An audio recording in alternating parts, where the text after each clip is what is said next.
Welcome back to the Deep Dive. We're the place you come to cut through all the noise and really get the solid knowledge, straight from the source material itself. That's what we do. And today, we are wrestling with a big one. Maybe one of the most quoted, but also maybe misunderstood passages in, well, all of religious literature. Malachi chapter 3, verse 8. Yes, that one. That's the moment Yahweh asks that question. Will a man rob Elohim? Yet you rob me in tithes and offerings. It's a phrase that's really driven centuries of teaching about finances, hasn't it? It certainly has. But when you actually look at the text, through the proper lens history, the specific context, the common idea that it's just about giving money today, it kind of falls completely flat. Right. Yeah, so that's our mission for this deep dive. We want to move past that surface reading and really get into the details. We need to understand the precise context for Malachi, the actual historical moment it happened in, and the theological structure, the covenant it's talking about. And just a note before we jump in properly, you'll hear us using the specific names from the sources, Yahweh and Yahshua. Yes, we're doing that to stay as close as possible, as faithful as we can be to the original text we're examining today. Okay, let's unpack this. So first things first, who was this aimed at? Because, if you get the audience wrong, the whole message gets misapplied, right? Absolutely. Who is Yahweh actually confronting when he, made this accusation about robbery? It wasn't just a general memo to humanity, was it? No, not at all. It was incredibly specific.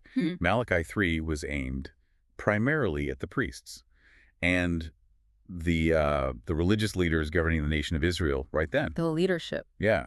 And to really grasp how serious it was, you actually have to go back a bit, back 2 chapters, really. Because Yahweh doesn't kick things off talking about money. He starts with contempt. Contempt, right. That's chapter 1. Exactly. Malachi chapter 1. Okay. Yahweh says it straight to the religious leaders. It is you, O priests, who show contempt for my name. How are they doing that? Well, they were cutting corners. Yeah. Doing the absolute bare minimum. Offering sacrifices that were, blind, lame, diseased animals, stuff they wouldn't dare give their own governor. They were treating the whole worship system with, frankly, cynicism. So the accusation in chapter 3 about the robbery, it connects directly back to that. It's the direct consequence. That initial disrespect, that contempt for the covenant shown in chapter 1, leads straight to the problem of the tithes and offerings in chapter 3. Okay, so let's dig into that robbery itself, the how.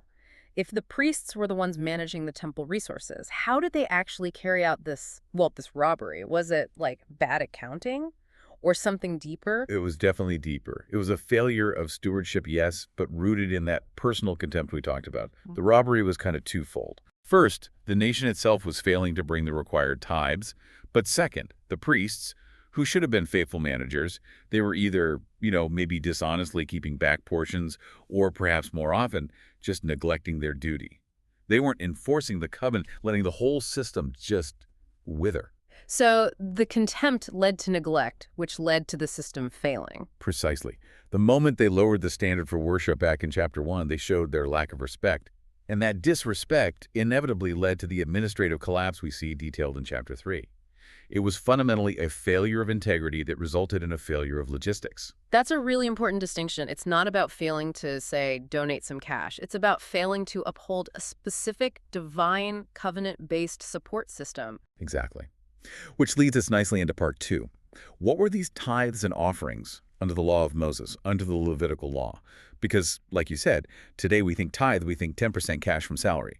That wasn't it at all, was it? No. Completely different. The Levitical tithe was, at its core, agricultural. It was physical stuff, actual produce, food and livestock, taken directly from what the land produced. So not money. Not money. Our understanding comes from passages like Leviticus 27, verses 30 to 33 define the tithe really clearly. It's from the seed of the land, the fruit of the tree, and also the firstborn of the herd or flock. So if you grew a lot of wheat, the tithe was literally a tenth of that physical wheat, not selling it and giving cash. That's it exactly. It was a physical in-kind payment based on agricultural output, almost like a commodity tax, you could say.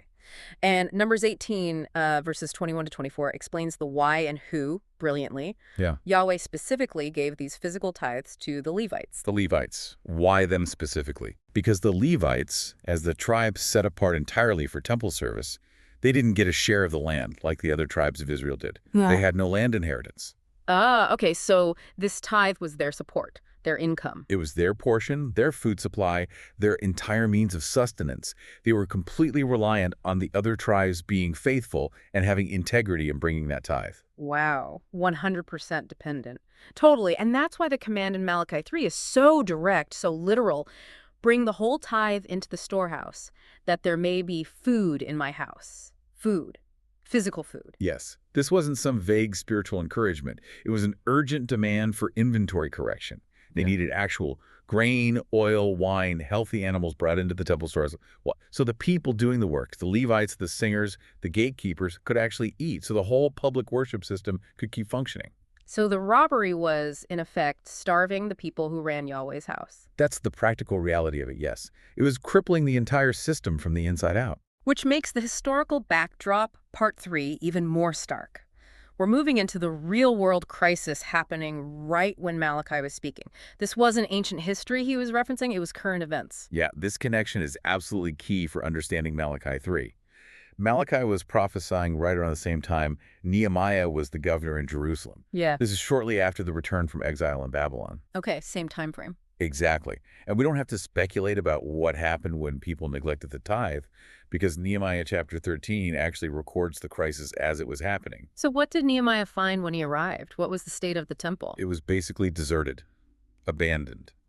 Because the Levites weren't getting their portions of their food, they couldn't stay and do their jobs. They just left. They had to. They were forced to leave Jerusalem, go back to their old towns, and start farming fields just to survive, just to feed their families.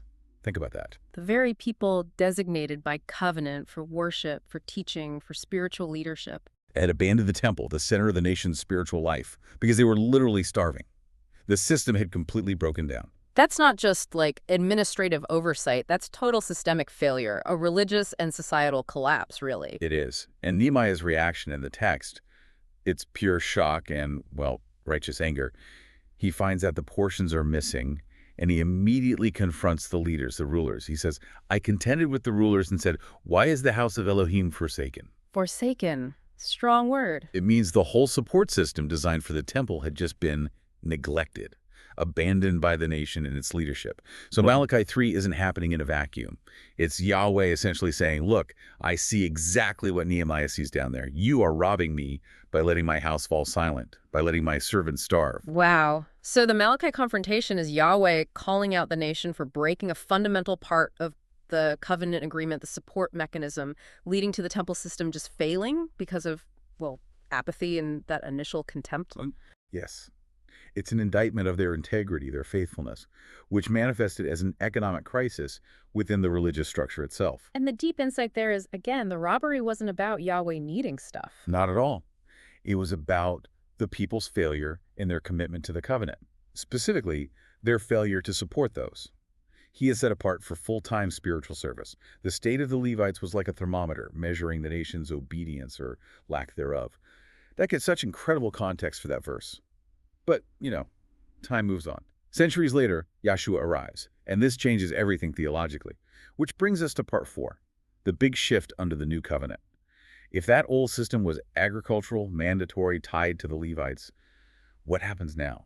Well, the entire structure of worship undergoes a radical transformation. Yeah. The Levitical priesthood, the very group the tithe existed to support, it's essentially superseded. Superseded how? Yahshua arrives as the ultimate high priest. But crucially, he's not from the tribe of Levi. He's established according to a different order, the order of Melchizedek. The book of Hebrews, especially chapter 7 through 10, really unpacks this. Okay. And the implication of that shift is huge. It means the entire system built around the Levitical priests, the temple sacrifices, the mandatory agricultural tithes, that system ceases to be the required covenant obligation anymore. So if the whole reason for the mandatory tithes supporting landless Levites running the temple disappears, then the requirement for that specific tithe disappears too. That's the logical outcome based on the texts. Plus, under the new covenant, believers aren't reliant on that one specific tribe for priesthood anymore. Peter, in 1 Peter 2.9, calls believers a royal priesthood, a priesthood of all believers. Exactly. The physical temple, the geographically fixed system, it's replaced by a spiritual reality, a spiritual house. And this is where the whole nature of giving shifts, isn't it? From a mandated law to something internal, something from the heart. Completely. We move from the obligation tied to the physical land of Israel to the voluntary dedication of the heart, open to everyone, everywhere. The clearest instruction we get for New Covenant giving is probably from Paul in 2 Corinthians chapter 9, verse 7. What does Paul say? It's a total departure from the Malachi system. He says, "Each one must give as he has decided in his heart, not reluctantly or under compulsion, for Elohim loves a cheerful giver." Not reluctantly or under compulsion, that's key.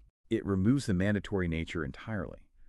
Giving now is about supporting the spread of Yahweh's truth, supporting those who teach and minister, meeting the practical needs of fellow believers. It's a global mission fueled by the heart, not maintaining one building. So the method transforms completely. From mandatory agricultural tax to voluntary, joyful support.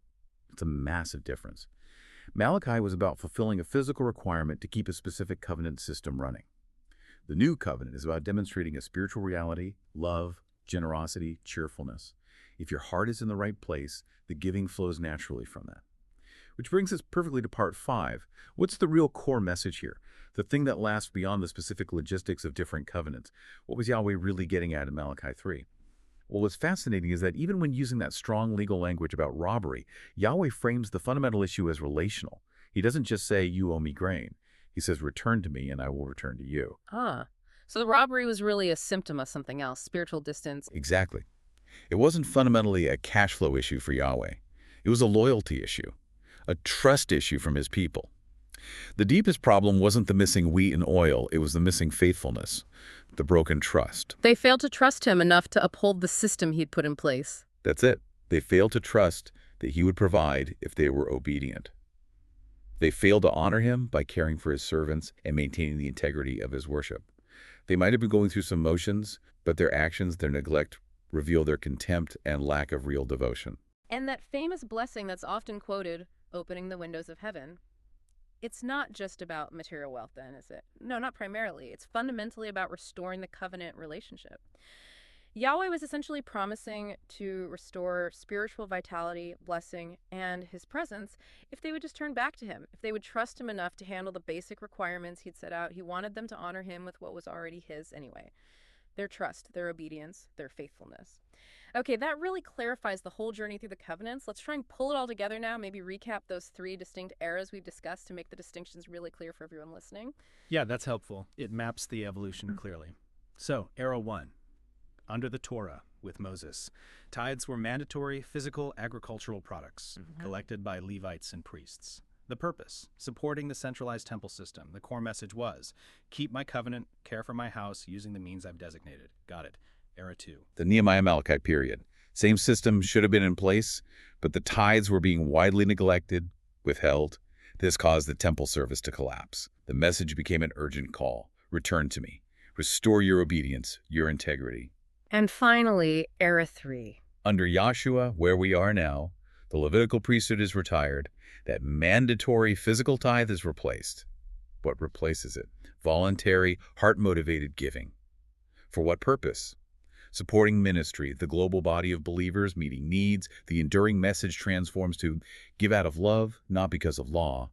Your heart, your cheerful willingness, your integrity, that's the offering now. That distinction is just massive, isn't it? It shows that even though the specific material rules changed with the new covenant, the underlying requirement for integrity, for devotion, for trusting Yahweh, that never went away. Never. So Malachi 3 isn't really a proof text for demanding 10% cash today. It's more like a powerful historical reminder about the danger of letting our devotion slip, letting content creep in. Exactly. When we read Malachi 3 today, maybe we should hear Yahweh saying something like, stop robbing me of what truly belongs to me, your genuine trust, your wholehearted devotion, the integrity you owe me in supporting my truth and my people. And when giving is done that way, out of faith, with real integrity, that's when the windows of heaven open. Maybe not always with cash, but in ways that deepen connection, restore spiritual life, things money can't measure. Beautifully put. And maybe that leaves us with a final thought to chew on. If the deepest meaning of robbing Yahweh back then involved a failure of trust and integrity, specifically related to supporting others doing his work, what does cheerful, heart-based giving today demand of our integrity, of our commitment, especially knowing that now our heart itself is the measure of the offering? Something to really reflect on.